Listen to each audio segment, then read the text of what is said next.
Maury's 394 Hyundai is here today with the newly refreshed 2017 Santa Fe. What I'd like to do is show you around the exterior a little bit and then give you a driving review.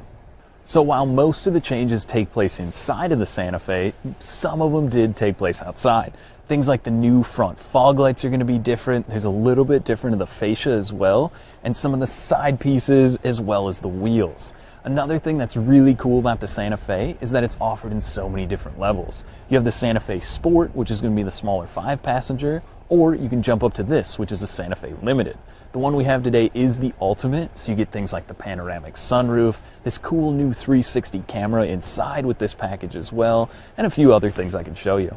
All right, so now we're behind the wheel in the Santa Fe. Again, this is the Limited with the Ultimate package, so you're kind of going to get all the goodies with this one, so we wanted to show you that just to show you what is optional. Now for 2017, the interior is where most of the changes are going to happen. That being said, there's a lot more safety added into these vehicles that you wouldn't get with the Santa Fe or with the Santa Fe Sport in the previous model. Things like lane departure warning systems, you're going to have a cross traffic alert, and a few other kind of added safety features to make sure when you're in your vehicle, you're as safe as you can be. Now, as far as ride and drive goes, I've spent a lot of time behind the wheel of these Santa Fe's, and I really like the Sport. The Turbo and the Sport model is the one I would get because it's a little more fun to drive, it's a little more spirited. And then when you jump up to this larger Limited, this one with the bucket seats in the back and the V6 is great. That being said, if you ever had to tow anything or you wanted a little more power to maybe get up and go, this would be the model to choose. And that's because the V6 does give you a little more towing capacity, as well it gives you more space. Say you're dropping the kids off at soccer or hockey practice and you need plenty of room to get all that gear in there. Or maybe you're someone who likes to go kayaking or go up north to the cabin on the weekends. Again, this would be the truck to look at. It's got a little bit longer wheelbase, it gives you more storage room in the back, and that kind of equates to a little bit more of a smoother ride. Not that the Sport is bad, but it rides more like the Tucson, which is a little smaller, a little more kind of city dweller car, where this one can be a little bit better for getting out on the open road and driving. So things I really like inside the Santa Fe. So the larger one with this package, you have the heated steering wheel, which if you haven't had that before, it is awesome. It's definitely a nice feature to have.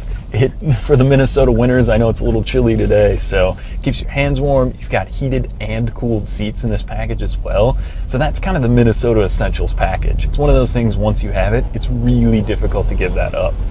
Another thing that's cool, you have the 115-volt outlet button over here. So if you want, you can actually plug stuff into the back. Whether maybe that's a cooler you have, if they're off at practice, or you're sitting outside at soccer practice waiting for the kids, you can have a cooler running, you can plug in a small TV if you want. The possibilities are endless there. Again, a really nice thing if you're into camping, you can charge up your phones in the back or anything from that matter. So like I mentioned, the ride and drive, it's quiet, it's comfortable, it's a really relaxed seating position. This one's a lot different. 2013 was the first model of this new body style, and so this one, like I mentioned before, gets the updates outside, but inside as well, it's a comfortable place to be. You have your map on one side, you can have your radio on the other, you can stream Bluetooth calls. I mean, everything is so easy in here and pretty simple and straightforward. Some of the manufacturers kind of have a confusing setup, but with the Android Play, if you're using that type of phone, it makes it so simple to use everything in here. And what more can you ask for when you're behind the wheel? You don't want to be confused in your own car. You want to make sure you know what you're doing and why you're doing it. Yeah, 90% of the time, you got to think, how do you use your car? Like I said, if you need more space, if you're looking at maybe a Toyota Highlander or the larger Honda Pilot, I think the Hyundai now is a strong competitor. Maybe 10 years ago, you couldn't say that, but nowadays, this car is certainly one to look at.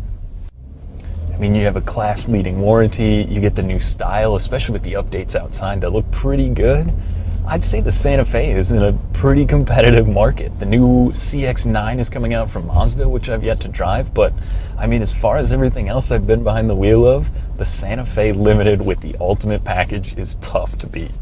On behalf of Maury's 394 Hyundai, thanks for watching. Now, if you'd like to schedule your test drive, call, click, or stop by today. Thanks again for watching, and make sure you buy happy.